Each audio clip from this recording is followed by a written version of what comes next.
Good morning, and on the Encounter's behalf, welcome everybody, those here in person and those following us online. I'm Kim Shankman, I'm the Dean of Benedictine College, and I will moderate this event.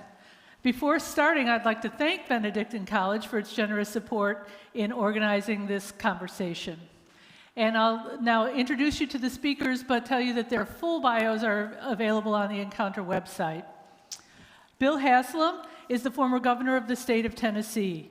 He was first elected in 2010 and was re-elected in 2014 with the largest victory in modern Tennessee history. Since leaving office, he's returned to the private sector and continues to be engaged on many local and national issues. He is currently the chair of the Wilson Center and serves on the National Board of Directors for Teach for America and Young Life. He is also the author of Faithful Presence, The Promise and Peril of Faith in the Public Square. Dan Lipinski represented the 3rd District of Illinois in the United States House of Representatives as a Democrat from 2005 to 2021. During his tenure, Dan served on the Transportation and Infrastructure Committee, as well as the Science, Space, and Technology Committee. He currently serves on the Advisory Council of the Victims of Communism Memorial Foundation. He has recently published articles in America, The Atlantic, First Things, and Public Discourse, as well as op-eds in the Chicago Tribune and the Wall Street Journal. So let's welcome our speakers and get ready for this conversation.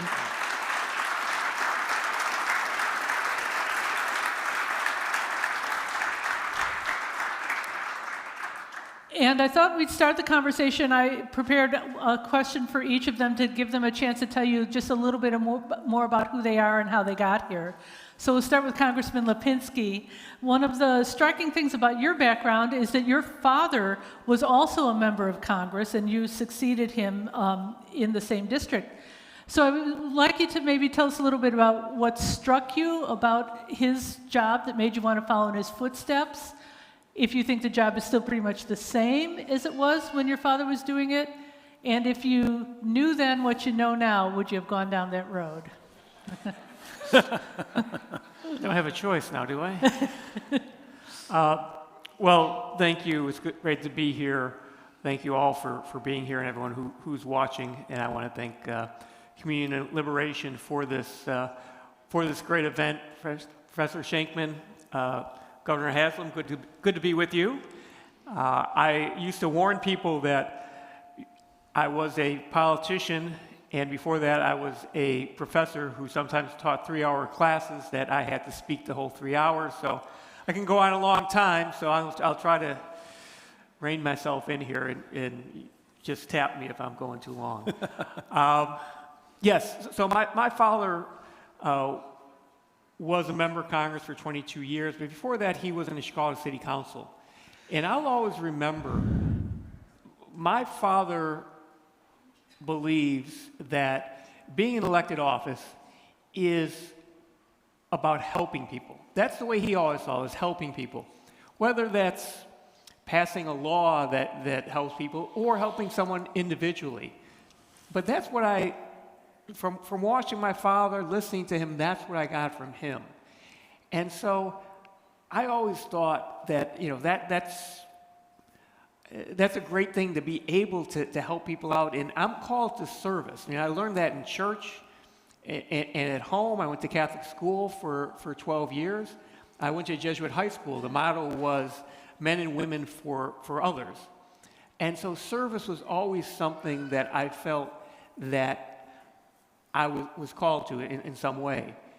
At some point I decided that I was going to serve I wanted to be a teacher, be a professor. After 2 engineering degrees, I went and earned a PhD in political science and was teaching political science. And I thought that's the way that I was going to serve. But I still felt that pull, because I always loved government politics. That's why I went for the PhD in political science. And when my father retired, I knew I had an opportunity then to run for that seat in Congress. And whatever it was, I'll say I was, through my discernment, my prayers, my wife, who we had just married 8, 9 months before that, she thought she was marrying a college professor. And I go to my wife and say, yeah, what do you think about me running for Congress? And she was very much, if that's what you want to do. And so I felt called, and I'll say I was moved by the Holy Spirit to enter politics. And I'm certainly happy that I did. I served for 16 years in the House until I was defeated in the Democratic primary in 2020, because I feel it was because I stood up for the truth. And so I had no shame whatsoever in losing that, because I felt that I stood up for what I believe is true. I stood up for my Catholic faith and what that calls me to be supportive of. And so I'm very happy that I was called to service, and now I feel a continued call to serve in other ways since I've left office. Thanks. And Governor Haslam, before holding office, you were a very successful businessman, and so I'm interested in, maybe you want to tell people a little bit about how your experience of leading a company differs from being a governor of a state. What was the most rewarding thing about that difference? What was the most challenging thing about that difference? And if your children were looking to you, would you advise them public service or not? So what you miss about business and politics is the definitiveness of it. You have sales, and you have expenses, and you have margins, and that tells you your profits, and the numbers are what they are. In politics, it's so much more of a perception game. I probably served with 100 different other people as governors during the 8 years I was in office, the way term rotations work. And if I asked the general public, who are the really good governors, you would get some names of the people who happen to be the most prominent, but they weren't the best. Like I said, it's a perception-driven occupation, if you will. The flip side of that, what do you like? What's better about being in politics is this: it's the leverage to make a difference. So when I was in office, we decided we were going to try to be the first state to offer 2 years free of community college or technical school to everybody in the state, and to set the program up so we could promise the mother of a newborn baby, when that baby gets to be the right age, he or she can have free college. You can't do that in private business. You don't have that scope and leverage to be able to make those kind of changes. And so that's what I love about it. The kids of politicians, my experience, they're either drawn to it or they run from it. And my children are all really quick to say, that's your world. We're glad you're doing it. We're glad you've been called to do that. But having said that, would I advise them? I would. Again, I'll come back to that word. It is hard to compare the difference you can make, the leverage you have in public service to very few other things in terms of, if we're all wired to want to make a difference, the ability to make a difference in public office is really great. Oh, great, thank you. Well, one of the things that unites both of you is you're both very well known as politicians whose political positions are really influenced by your faith, as you alluded to directly, Congressman Lipinski. And so one of the things that I was thinking about was the fact that a lot of times when you think about bringing faith into politics, you think about certain issues, life, for example, and those kinds of issues. But I'm wondering if you could kind of walk us through your decision-making process. How does your faith influence you on something really far away from a doctrinal issue? So the example that I was using is the bipartisan infrastructure bill. Okay, how would you use your faith to help you decide whether or not to do that? Do you feel like you're called as to be a person who represents the interests of your constituents, so you would evaluate the bill in how it directly affects your constituents? Or do you think the job of a leader, that God has called you to do what's in the long-term best interests of the entire country, so you would want to say, even if this doesn't help my constituents, or even maybe if it hurts them, I would support it anyway if I thought it was in the long-term good? Or there's probably other ways to do it. So if let's start with you and then go back to you, and we'll go around. Sure. One of the points I make all the time is if you are being a faithful follower of what you really believe, there are going to be times when you make decisions that make people on the right mad at you, and decisions that make people on the left mad at you, sometimes in the same day. I honestly think in my case, if you're reading the Gospels and the New Testament the way I think you did, there's going to be things that are going to make both sides mad at you. So you have to kind of accept that. But I think your question's about, what about those non-doctrinal issues, the things that there's no clear scriptural admonition there at all? Well, how do you react? Well, the reason I ran to begin with was that there's a passage in Jeremiah 29, the Israelites are being held captive in Babylon, Nebuchadnezzar's horrible king. I always say, if I'm there, I hope you write me and say, I'm coming to get you as quick as I can. But Jeremiah basically writes him and says, get used to it, you're going to be there a while. And he says, plant gardens and build houses and have your children marry. And then he says, seek the welfare of the place where I have called you, for in its welfare you will find your welfare. And so I think to me, that was kind of what I said, like, I'm here to seek the welfare of the place where I've been called. And so, again, there's times when, the Bible tells us we're supposed to be concerned about the poor. What's that look like in terms of economic systems open for debate, right? But there's times when I thought, okay, what's the best way I can seek the welfare of this place where I've been called? Okay, Congressman Lipinski. Well, I think one of the big issues that we face today, and we're going to talk more about this later, is the divide in our country. And unfortunately, one of the many ways this divide hurts us is we don't really, politicians, mostly, it's a very different, let me take a step back. It's a very different position to be a mayor or a governor than it is to be a representative.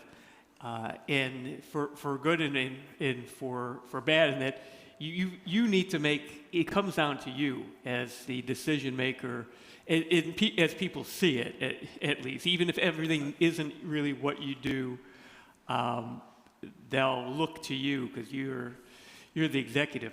When you're a representative, it's so much easier, unfortunately, for representatives to sort of pass the buck. So I'm an engineer, and I always go back. I'm an engineer, and I look at what are the facts, what are the statistics, work through that, and reason through these decisions. And a lot of times right now in politics, people vote for an idea. And I always say, in the legislature, you need to vote for a bill. And you really need to see what's in the bill. And then the decision about, do you represent your constituents, represent the country? There's really a balance there. I mean, first and foremost, we're elected by our constituents. We're there to represent them. And so the constituents have to come first, but certainly you don't do anything that's going to be detrimental to the country just to help your constituents. But these are things that I think where reason needs to come in. Reason, debate, deliberation. A lot of things are lacking right now in Congress, other legislatures. Really needs to be brought back in more so we can come to some compromises in order to help the common good. Great, thank you. One of the things that I think would be interesting for people to hear would be an example of a time you might have said, okay, I'm going to follow my conscience on this one, and then it had a good impact. Your party was maybe pushing you one way, or your constituents, but you said, well, my conscience, tells me that I have to do something different. Could you tell us how that might have worked out for the good?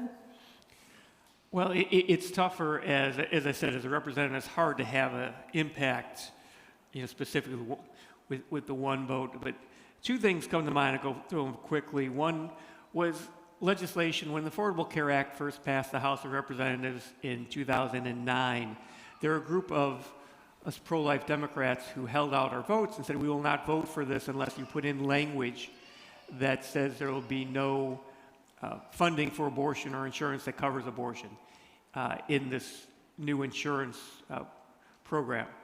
And it was a battle to the end, but finally the House leadership, Speaker Pelosi, had to give in and had to allow us a vote, and we were able to get that into the bill. And I was very, very happy that we were able to succeed there. Unfortunately, when the bill came back, we weren't able to do that. So I hate telling that story because in the end it didn't work out. But at that one moment, I'll always remember that moment where I said, this is what I came here to make a difference. I felt like I really made a difference at that point.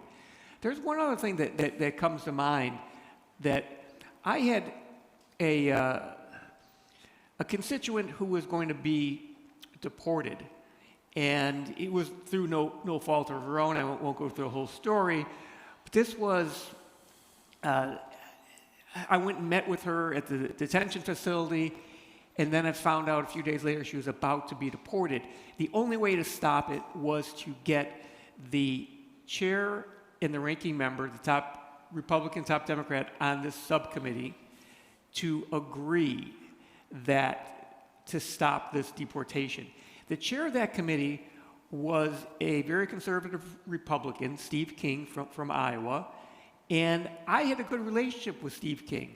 He was someone that a lot of Democrats did not talk to at all. I was able to get him. He was known as a staunch, Steve King said some things that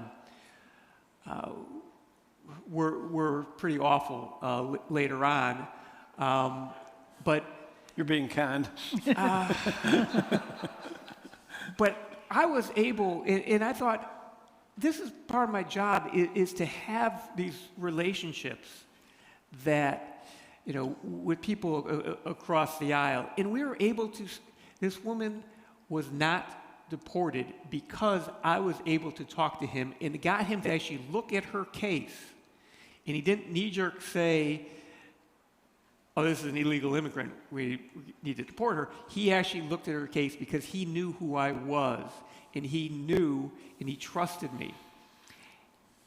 Now, in campaigns, people never wanted me to talk about that because they said, we don't want people to know that you were friendly with Steve King. But this woman now is living in the United States. She's married now. She's a citizen. And I was very happy that I was able to do that. And it was because I chose to have a relationship with someone who most other people in my party would have just said, oh, he's worthless. I'm just staying away from him. And so I thought about that also. Great. Yeah, unfortunately, some of the stories, I think, where you do that, where you go against kind of where your party tells you should be, they don't always end up well, like Congressman said. It's my case actually is on the Affordable Care Act. Actually played out a different way. Remember, it came up before the Supreme Court as being legal, whether it was legal to have the mandate that you buy insurance. And then Supreme Court came back and surprised everybody saying, well, the mandate's legal, but what's not is forcing states to cover this additional population because the states have to pay part of the cost. And so then it came back to every individual state to decide that. Our state's a very conservative. President Obama at the time was not very popular. Obamacare was not popular at all. And over a period of time, though, I thought there are some really good things that could really help our citizens if we could change some things in there. And so I worked really hard to get a waiver passed with HHS in Washington that would allow us to do some things that we needed to. Was so excited to finally get there and present what I thought was actually a conservative answer to this. And then we got smeared in the legislature. So it lost in the very, very first committee, which is a bad way to lose. But I guess quick death, I guess, is good. But again, I think the point is that there are times when you're going to end up doing things. Again, did it make sense for Dan to do something with Steve King? No. But there is a woman who didn't get deported because of that. And I think there's just always going to be decisions along the way that if you're being faithful are going to play out that way. Great. Thank you for those answers. They're very interesting. Okay, so I know that both of you are very interested in this issue of tribalism and political division and divisiveness. And so I was wondering, if you could share a little bit sort of your overall thoughts and maybe some ideas of solutions about how we got here, what kinds of ways could we look to try and bridge these divides, and what kinds of messages of hope for the future could you bring? I'll go first because that's why I agreed to come to this, is to answer that question. Jesus always starts with us. If you think about it, when the woman's caught in adultery, he starts with the religious people that are there. When he goes to the temple, he's upset with the religious people when he flips the tables over.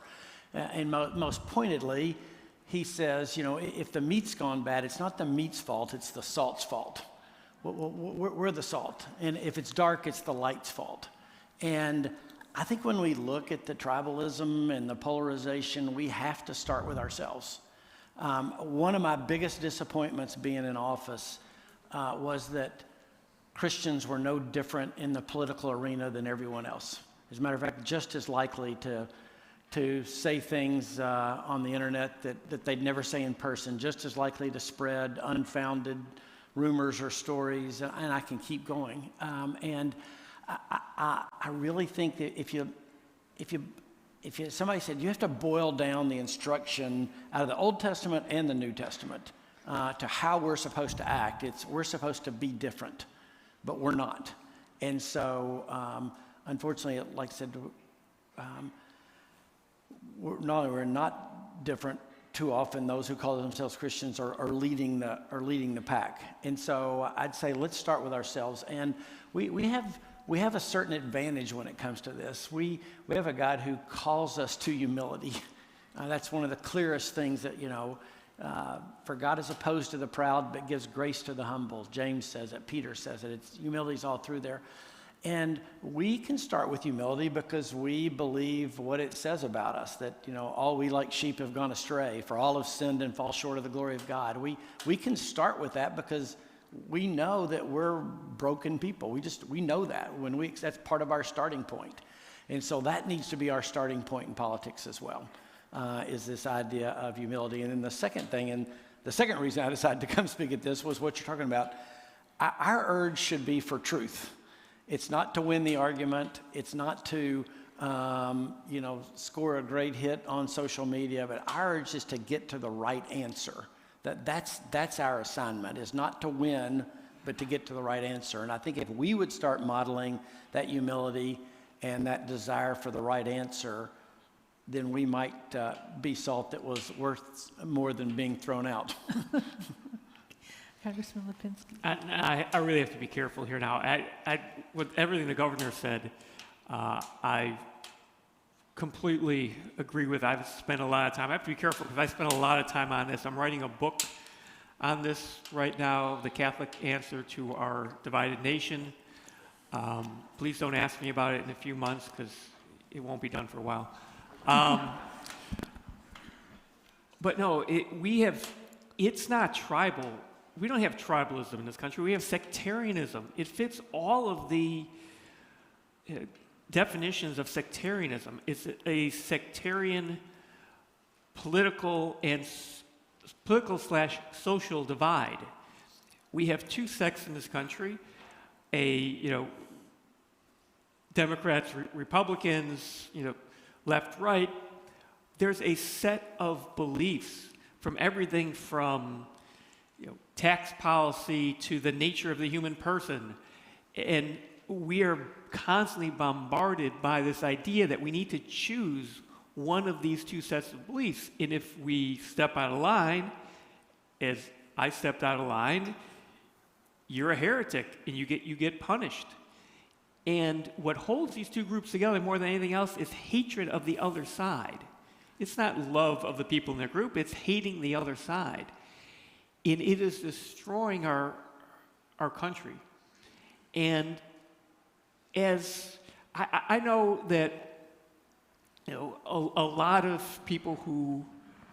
faithful Catholics look at the left and see a denial of God and Christianity specifically, and really want to lash out and say, well, that means we got to join the sectarian right and fight with use the same tactics that the left is using. And that's what we see going on. I think that's what the governor's talking about here, is then as Christians we're not acting differently. So we are called to show people that neither the left or the right is correct. There is a better way. And there's a real need for us to get to this truth and to communicate this truth. And the other thing that I find sometimes is that we forget that we are called to evangelize the culture, and not just to complain about the culture, not just to tell people that they're wrong. It's to evangelize. It's to spread the good word. And it's not the job of the government. We shouldn't be saying, well, we need to get control of the government so that we can force this. That's not what we as Christians have been taught from the beginning from Jesus Christ. And it's sometimes we will be seen as losers in the world. Again, no one wants to lose in politics. I didn't want to lose, but I'm hopeful that my witness served a purpose. St. Thomas More, when he was executed because he refused to acknowledge the king as the head of the church in England, this is a man, St. Thomas More. Thomas More had the highest position in government besides the king. He gave up all that power, and then he gave up his life. And he could be seen as the biggest loser that there is. But his witness today is probably more important than it was when he gave his life then. And we also have to accept that we are sometimes called to lose in the eyes of the world, but to be witnesses. And we are all a part of this. And that's what I love about this event this weekend. I think that's what we all understand that call, and we need to get out there. And it's so easy to fall into a trap, though. It just start fighting the other side instead of trying to really evangelize and change people, change the culture. So I just want to follow up just a little bit, because I think everyone understands that this is really crucial. Is this something that you see happening just from kind of individual witness organically growing through friendship groups or events like this, where people from all different perspectives of good faith get together and exchange ideas? Or is there some kind of more policy or public-oriented approach to kind of try to break through the noise of social media and the things that keep reinforcing our divisions? And either one of you can jump in on that one. I know, that's a really hard one. I'm going to turn it over to the governor. There are no easy answers. That's the problem. It's all of what you talk about is important. And so there are some government policies that I want to change. No question about that. That would be helpful. But it's all, there's no simple answers. And I think that's one of the problems that we're running into right now is there's this idea out there that there are simple answers. Oh, there's a simple answer to this problem for that problem. If only we do exactly what I say. There aren't, most of these answers are not simple. They're not easy. And we also have to have a view and an understanding that things aren't going to be done tomorrow. And having a longer view is something that I think is really something that we have lost. We as a culture have lost. And we have to understand that, we have been promised, we know what the end of the story is. How we get there, only God knows. We have to play our role. But I think it's really important in one last thing, in a world where people are becoming, we're losing our institutions. People don't trust institutions. They're not being, not joining institutions. We need to make sure that we are doing that and we are supporting each other. That's something that through the struggles I went through in my last two elections, the one I won and the one I lost, I really found people, and I found a group of people who were really helpful to me, not just in my political life, but in my spiritual life. And that is so critically important. It's something I don't do enough of, and I understand it. I need to do more, and that's why, again, communion liberation. I'm just, this is what we are called to do, especially as Catholics really believe in community and in the importance of community.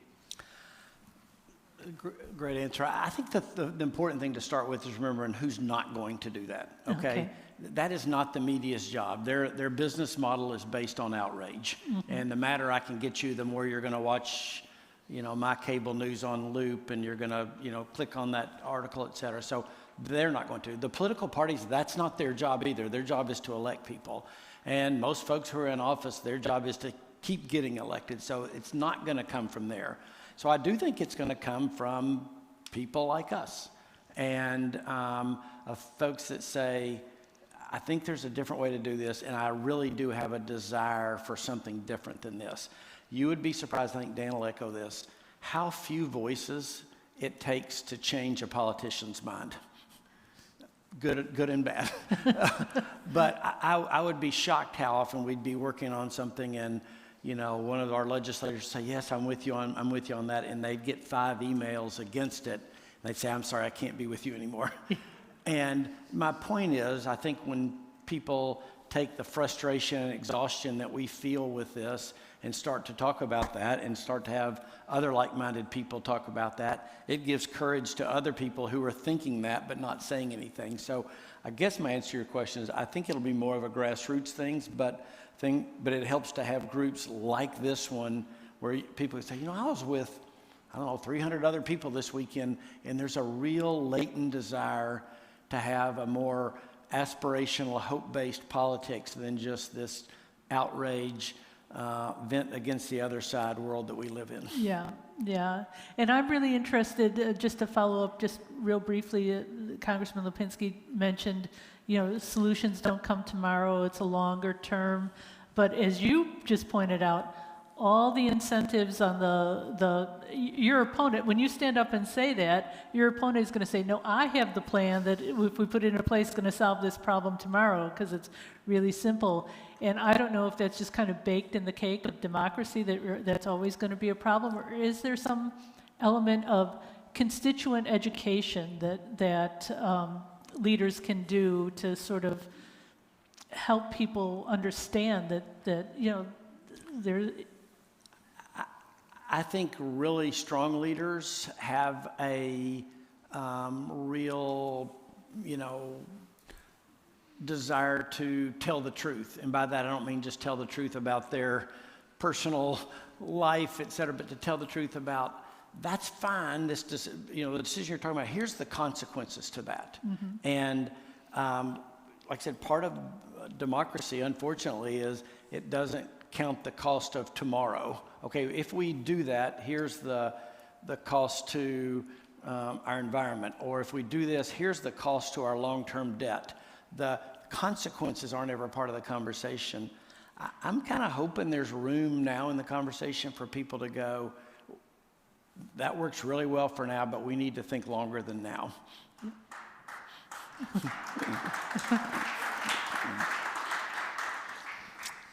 I couldn't agree more with than what the governor said there.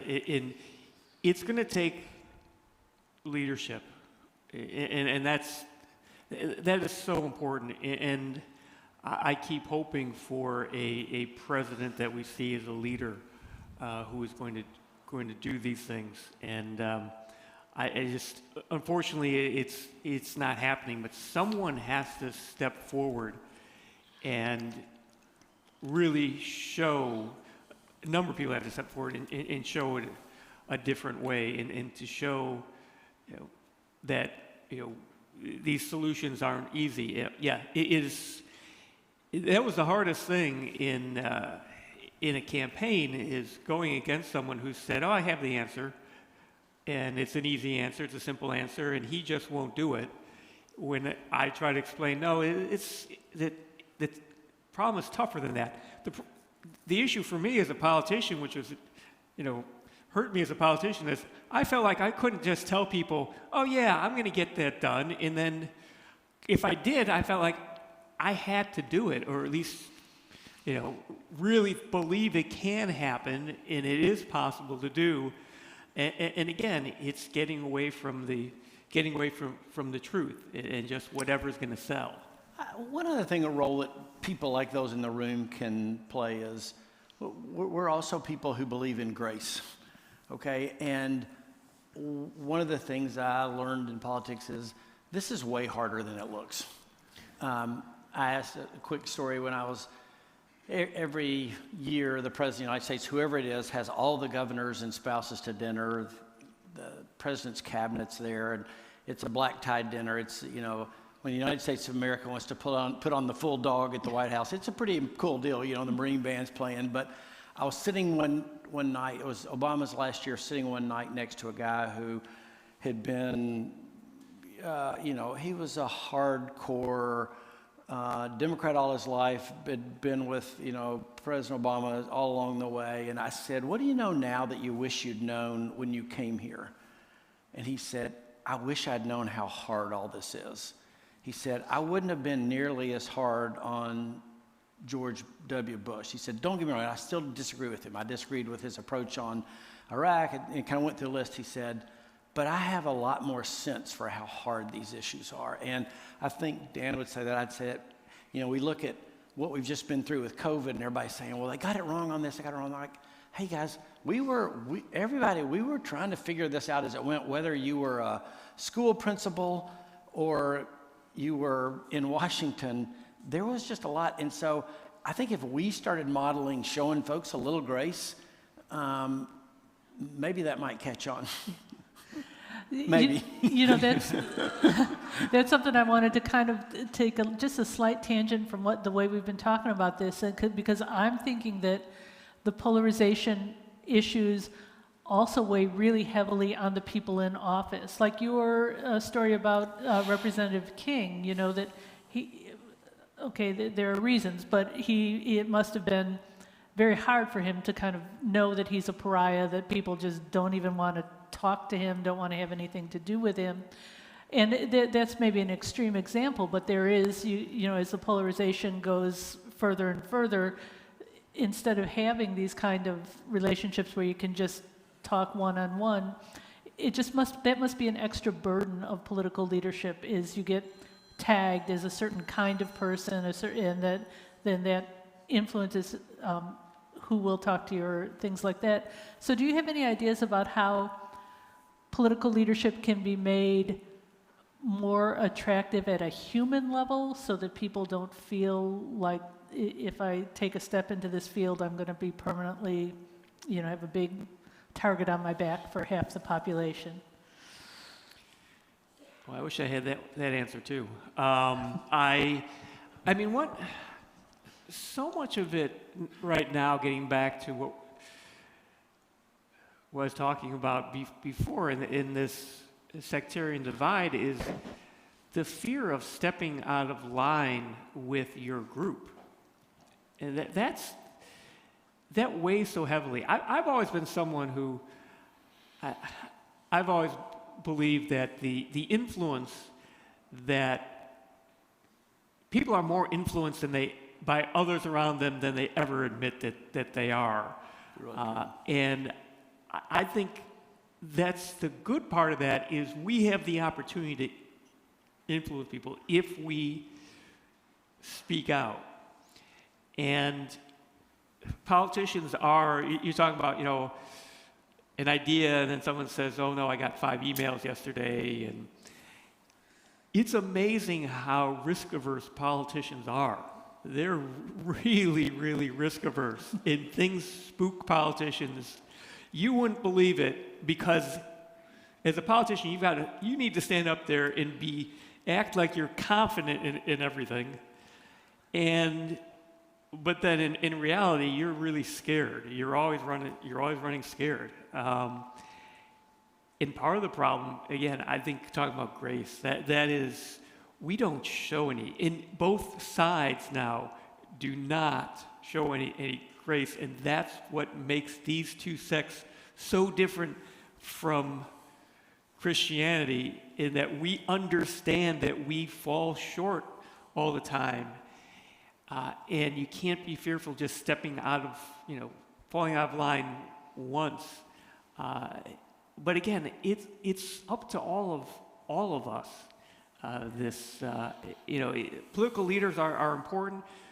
We have to support good ones and support the ones who are doing the things who are acting in ways that we are, supportive of, not just, spouse the right policies, but acting as humans it's hard in politics, but I always, politicians the people who I really liked, who I got along well with, who were friends of mine, were the ones that would let you in a little bit and show their humanity in a real sense of them. Because a lot of politicians never do. The politicians I knew, served with for years, I never knew who they really were. I was like, and that makes a difference. But that's all part of what's going on, unfortunately, in our culture. And vulnerability is the toughest thing for a politician. But to me, vulnerability gives me more trust than anything else. And I think that goes for all human relations. Thanks. Do you have anything to add to that? Not really. I mean, I think Dan said that well. And again, I think there's certain things that we as people of faith can bring to that discussion that other people can't. I mean, we just have we believe in both justice and mercy. We believe in love and truth. And I think we're equipped to have these conversations, or we should be, in ways that other people aren't. Yeah. Seek justice, love mercy, and walk humbly before the Lord. Right, and to do all those. If we could do those, you don't get to pick 2 of the 3. We're supposed to do all 3. There you go. So I think there's a number of young people here in the room. So do you have advice for them if they're thinking about entering public service? Or I don't want to presume to tell other people what the call on their life is, but I would say this: if you're thinking about it, and you really do, like I said, part of the way, again, I think we're all wired to want to make a difference. It is hard to compare the difference you can make in public life to anything else. Again, it's just the multiplier effect is greater. And I don't know if I'll ever have a public service role again, but I'll be a little sad if I don't, because of just the chance that you have to do that in office. So I would tell them to consider it. But even if you don't, even if you think I'm not that person, then find other people, the right people to help run. People who are committed to finding the right answer instead of just their answer. People who have a sense of humility in their call to do it. So find other folks. And then, even then, if you think, well, that's not me either, then stay engaged. The thing that scares me is I think more and more people are saying, I'm just frustrated and exhausted, and a pox on both of their houses, I'm out of here. And what you're finding in the country today is independents are actually growing. And if you're for kind of balanced debate, you might think, well, that's good. But actually what it's doing, it's leaving the edges of the party to be in control of the whole primary process, where people put up yard signs and put bumper stickers on their car and call people to vote and knock on doors. It's leaving the folks on the furthest edges of each party the people who are still engaged. And so it hasn't actually played out. As we've grown in independence, like I said, conceptually, you might think, well, that should foster good debate, but it hasn't played out that way because of the way the reality of the primary system. So don't disengage would be the message. Would be your message in Yeah, I agree with everything that you said. It's the issue. A lot of people disengage. I saw this happening, and it was very clear to me. I remember two people who came up to me. This wasn't even when things got even worse in the last 5-6 years. It's probably a few years before that. And people come up to me and say, I used to come to your town hall meetings because I'd have town hall meetings. Everyone's invited, ask me questions. I used to come to your town hall meetings, but I stopped coming because last time I went, I thought there was a fight was going to break out. And someone else said, I used to come to your town hall meetings, but I stopped because I wanted to ask a question last time, but then I was afraid someone was going to yell at me if I asked the question. And so good people have dropped out and left it to those who are more radical, who then control both parties. And that is a big problem. But if you're a young person, I sit here talking about how terrible things are, but we can only make a difference if we are involved. And yes, not everyone's called to be directly involved in government, in politics, but we're all at least called to be engaged to some extent. And what we need to do is be those people and support those people in politics, in government, who are showing the right way, showing the correct way. And that's the thing to do. And if you want to do it, be ready to, it's a tough life, but is it incredibly rewarding? And, you may lose, but you're doing the right thing. From your faith that, it doesn't matter. It doesn't matter win or lose. You want to win, but just do the right thing and what you're called to do. Okay, well, we've got just a few more minutes, and so I thought I would ask to wrap this up with a final question, which is, who is your political hero and why? Congressman, do you want to start? Well, I'm going to cheat and do two. I'd always say Ronald Reagan. Ronald Reagan, I went to high school during Reagan's first term, college during the second term. I loved Ronald Reagan. A lot of things that he stood for in America, sort of coming together and believing more in itself. But the thing that really stood out and still stands out to me today is Ronald Reagan had his principles, but he was always willing. He understood he needed to compromise, and he would compromise to do something better for the country, to advance good policies. He is always willing to compromise. Ronald Reagan would have been kicked out of the Republican Party a few years back for many of the things that he did. And I always very much, admired that, and I think that is the way to go. But my hero is really my father, who again, he got into politics to help people.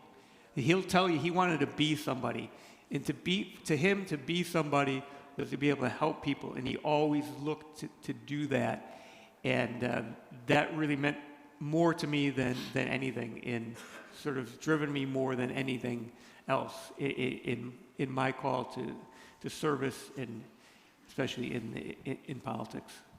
All right, well, if he gets to cheat, I get to cheat too. Okay. I'll take two. All right. If you must. I'll start. Howard Baker was a United States Senator from Tennessee. He became majority leader, and was Reagan's chief of staff, and then Bush 41's ambassador to Japan. But Baker had a saying that said, always remember the other fella might be right, that's heresy in politics today. I mean, if you say that today, you know, whoever's running against you in the primary will blast you, okay? But it's true, and it's how I think we, again, as people of faith, should approach the conversation. And this is funny now, the things that become a big deal and a big argument, in hindsight, people go, really, that was a thing? In 1978, President Carter proposed giving the Panama Canal to Panama, which now you think, we're all scratching our head going, okay, I can't remember, did that happen or not? Who owns the Panama Canal? Well, we did, and Baker voted for it as a Republican, and people went crazy, like, you know. We have time. Yeah. Well, I'll finish. People went crazy that he had done that. And it literally cost, you know, a lot of people think it cost him the chance to be president, which he'd always wanted to. He ran in the 80 primary, and Reagan beat him. But he, like I said, he was pretty much, once he did that, it really scarred him. So I think again, folks, that to me, that was the first person I ever worked for in politics, and I was working for him during that time. And this is pre-email and pre-texting and anything else. And so you got the way you told your representative or your senator how you felt, you wrote them a letter. And that was my job, was opening mail, and it was like, you know, 20,000 to 1 against the Panama Canal. And so, like I said, I was an intern. We weren't like, I didn't hang around with the senator all that much. But one time I rode with him on the little train from the Senate office building to the Capitol. And I said, Senator, I don't understand. Why are you doing this? And he said, every now and then you just have to figure out the right thing to do and do it. And that kind of courageous decision, I think, was that. So I said I was going to take 2, but we're out of time, so I'll leave it at 1.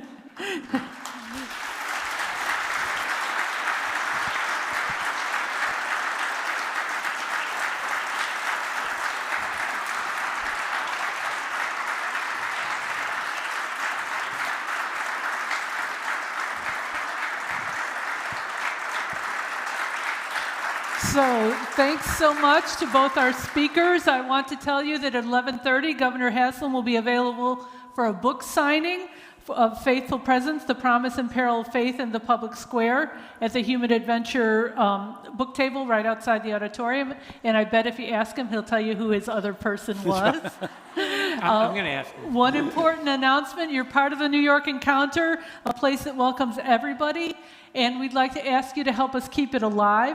We invite you to give generously at our donation table outside the auditorium, or in just a couple of clicks at the newyorkencounter.org/donate. Your donation is tax deductible. And once again, I'd like to thank our sponsor, Benedictine College.